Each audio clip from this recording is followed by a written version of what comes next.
ही नहीं है, ऊपर चढ़ जाते हैं, भागते हैं, बहुत भी डरते हैं बंदर के बच्चे। देखो किधर चढ़ गया, ऊपर चला गया, छोटा सा बच्चा है तो भी। जो ये किधर खड़ा है, सभी जगह इतने बंदर दिखेंगे। और वहाँ पे पानी का धोध भी है, मंदिर है इधर, उधर पानी का धोध अभी भी पड़ रहा है। ये होली के दिन भी पानी है, जंगल में से ऊपर से गिर रहा है और सभी लोग नहा रहे हैं। सभी जगह बंदर दिखाई देंगे। देखो बंदर के बच्चे, बंदर के बच्चे डर बहुत रहे हैं, हाथ में नहीं आते, झपट के ही भाग जाते हैं सभी बंदर के बच्चे।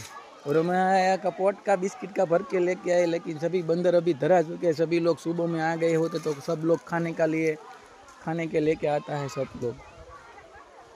और सारी जगह इधर बंदर ही बंदर है। और अभी क्या के उनाले का मौसम है, सुबह सुबह में सब बंदर भूखे होते हैं तो सारे बंदर खाने के लिए पहुंच जाते हैं। और जितना भी लाते हैं इतना कम पड़ता है। लेकिन आज तो हमको लगता है कि हमारा बिस्किट ज़्यादा पड़ेगा।